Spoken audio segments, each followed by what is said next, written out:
Estamos en contacto con el profesor Fernando Suárez, que es el director ejecutivo de ONAVE, que es el Organismo Nacional de Administración de Bienes del Estado. Fernando, ¿cómo te va, nene? Te habla de Mendoza. ¿Cómo te va, nene? Buenos días, ¿cómo estás? Bien, muy bien. Vos sabés que la gente en esta jornada estamos analizando de alguna manera la importancia que ha tenido Néstor Kirchner para nuestro país, y vos que sos un hombre cercano a él, que has compartido caminos, ilusiones y tantas cosas, me parece que para Radio Nacional Mendoza, para toda la audiencia mendocina, sería bueno que nos dieras tu reflexión, tu visión personal de lo que fue y lo que representa hoy en día la figura de Néstor. Bueno, no es nada fácil el tema, pero bueno, tratamos de hacerlo. Primero que nada es un día terrible, ¿no? El día terrible fue hace un año exactamente, algo realmente gravísimo para todos. Y hoy, un año después también, porque recordarlo nos pone mal, ¿no? Es decir, porque Kirchner era un tipo decisivo, fue un tipo decisivo en la Argentina, ¿no? Un cambio en la política enorme, digamos. Nunca hay cambios absolutos, pero lo más cerca de lo absoluto fue el cambio que él encabezó, ¿no? Desde la época de Perón no había vuelto a pasar nada similar. Por supuesto que son dos líderes muy distintos, de etapas muy distintas, pero los dos van a dejar una impronta enorme en la Argentina. Ya Perón ya la dejó hace mucho tiempo y la de Kirchner ya está en plena marcha también. Yo creo que es un hombre decisivo. ¿Y por qué decisivo? Primero, algunos dicen recuperó el valor de la política. Sí, la política estaba, pero una política que en el fondo era una política subordinada, una política de adaptaciones, una política de adaptarse a quien tenía el verdadero poder y hacer una política de segunda fila. No sé si me explico. Esa era la política que reinaba en el mundo democrático del 83 en adelante, esa es la verdad. Y cuando alguno quiso hacer algo distinto, cosa que pasó, por ejemplo, con Alfonsín y demás, los problemas se hicieron graves y no se tenía la capacidad ni las posibilidades para desarrollar un enfrentamiento serio con quienes tenían el poder en serio, y entonces fueron eliminados de la política de todos los días. Pero Kirchner, quizá en parte a que teníamos una situación muy crítica ya hacia el principio de este nuevo siglo, supo entender la situación. Y fíjense que cuando todos no le daban 5 centavos y muchos creían que a poco tiempo iba a desaparecer la nueva circunstancia política que se estaba generando, pasó lo contrario. Hace 8 años y medio que el grupo político, el equipo político que encabezó Kirchner está en el gobierno y ha sido reelecta la presidenta Cristina con un número realmente fantástico y por otros 4 años más. Hace 8 años atrás, 10 años atrás, nadie un centavo porque la situación política fuera esta, y sin embargo es esta. Todo eso se debe, por supuesto, a las circunstancias, pero el individuo tiene mucho que hacer en las circunstancias, y el individuo Kirchner hizo mucho. Realmente transformó los mecanismos de hacer política y sobre todo dejó de ser el político subordinado de aquella etapa anterior.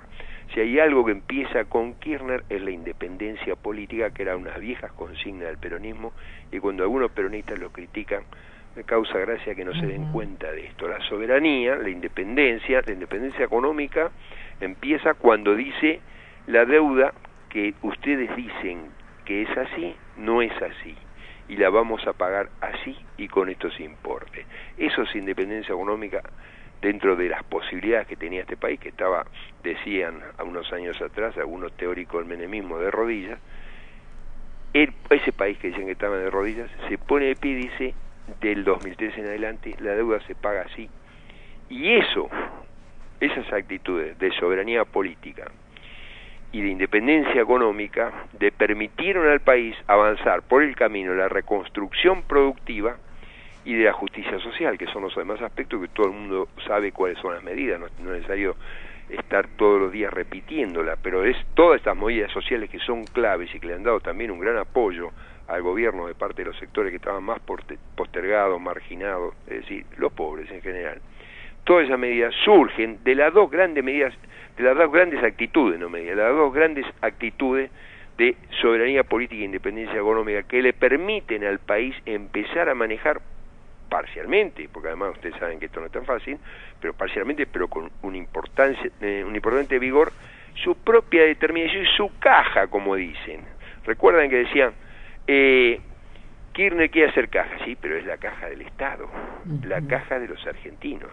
Si hay una caja que Kirchner cuidó como el mejor almacenero que era su abuelo, fantásticamente, atrás de la registradora, fue la caja del pueblo argentino, no la caja personal de un dirigente, la caja del pueblo. Es una cosa que muy pocos han hecho en la política argentina, y lo hizo de una manera maravillosa en un momento en que el país estaba absolutamente endeudado y en las peores condiciones internacionales. Esto no es nada menor, y todo eso con un vigor político y una salida hacia los restantes gobiernos de América Latina, que lo llevaron a ser el secretario de UNASUR cuando muere. Estaba en pleno vigor en pleno ejercicio su función. Así que fíjense todo lo que ha hecho. Y otro aspecto, que ayer tuvimos varios juicios que terminaron con algunas condenas que son importantísimas. La otra cuestión es terminar de una vez por todas con todos aquellos problemas pendientes que muchos otros países de América no han sabido o no han podido llevar, que es el problema de los procesos, las terribles dictaduras sanguinarias militares que han sucedido en América Latina. Y nosotros hemos llevado adelante un gran proceso de justicia y hemos apoyado, impulsado, promovido y a veces empujado también a la justicia para que avance en este sentido, y esto es uno de los ejemplos también más grandes de América de este siglo pasado y la primera parte de este. No es broma lo que pasó acá. Y el famoso acto de la ESMA, donde Néstor le dice al comandante jefe del ejército frente al cuadro de Videla, proceda, es uno de los elementos más importantes de la política de derechos humanos de esta etapa de la humanidad. No es una cosa menor, estuvimos en presencia de uno de los actos más importantes y memorables en este aspecto. Fernando, estas son las cosas que me puedo acordar gruesas de Kirchner, digamos, sin entrar en lo anecdótico. Estamos hablando de la gran política, ¿no? Digo, estaba pensando que vos, que trabajaste tan cercanamente a él, a lo mejor podés dar una visión de esa personalidad que algunos medios opositores intentaron fogonear como que era un conflictivo, como que era un polémico, que era un intolerante. ¿Cómo le respondés a esa suma de demonización que sufrió en vida e incluso después de fallecido Néstor Carlos Kirchner? Conflictivo era Kirchner, pero no era conflictivo Kirchner, conflictiva era la realidad. Es decir, vos tenés una realidad como la que yo traté de describir en el párrafo anterior. Él no tenía otra forma que enfrentarla con su espada, su lanza, aunque fuera con una lanza de plástico, pero la enfrentó. Eso quiere decir, porque tampoco teníamos las armas del mundo, ¿no es cierto? Es decir, pero justamente a veces uno se pone más irritado, no irritativo, más irritado, porque en realidad lo irritan.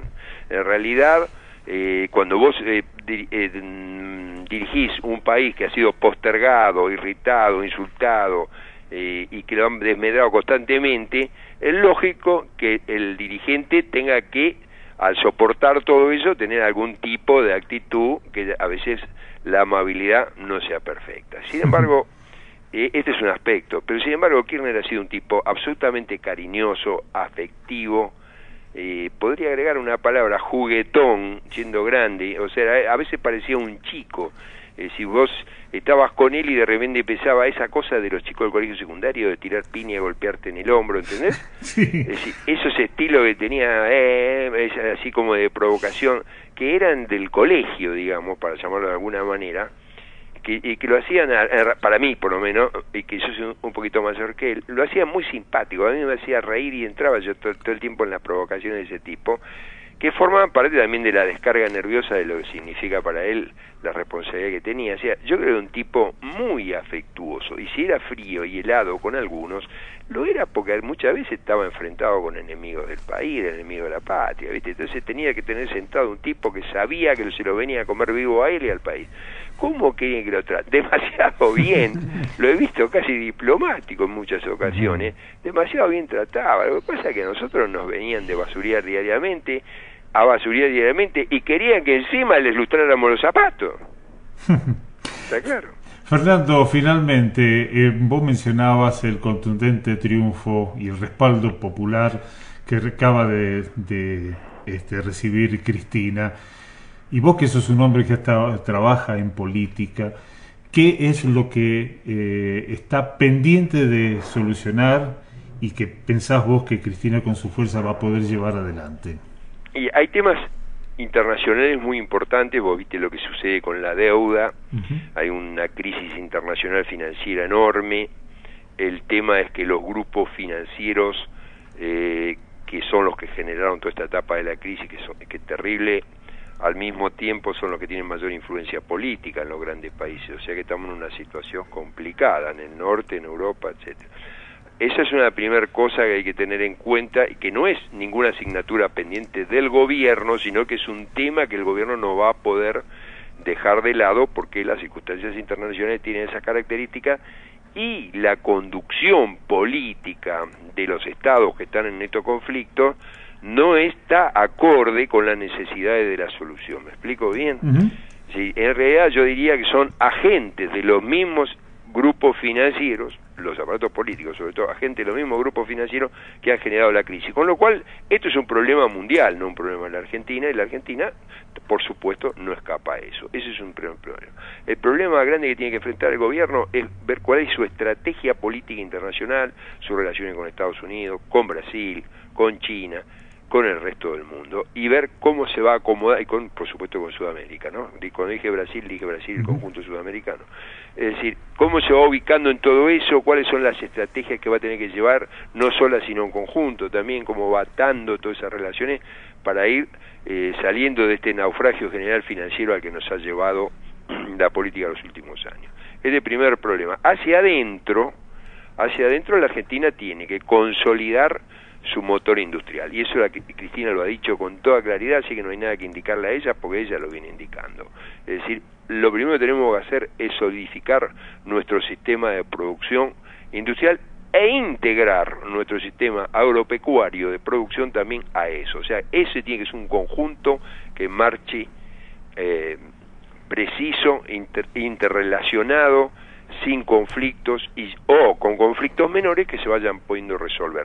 Tenemos que terminar con la antinomia vieja, ¿no? O sea, campo, industria, esto va muy bien encaminado esto, y la presidencia lo tiene claro y está llevando cada vez más al éxito esa situación. Fíjense, la gran comida de Tecnópolis hace un brevísimo tiempo de la Unión Industrial, y la relación la última semana de la presidenta con el almuerzo con los cooperativistas, la reunión con los cooperativistas de Coninagro, ¿no es cierto? Es decir, vamos caminando, ese es otro aspecto central, porque esa es la unidad argentina en la producción EMA. Y después están los problemas sociales que están, hay que seguir trabajando contra el desempleo, contra el trabajo negro, aunque hay que llevar adelante una gran política de vivienda, y creo que va a haber que llevar una política estratégica también urbana, de transporte, fundamental, porque el país, todo el crecimiento de la producción que se prevé, todo el desarrollo, necesita también una infraestructura que vaya cada vez más en alza, y una remodelación también de las ciudades y demás.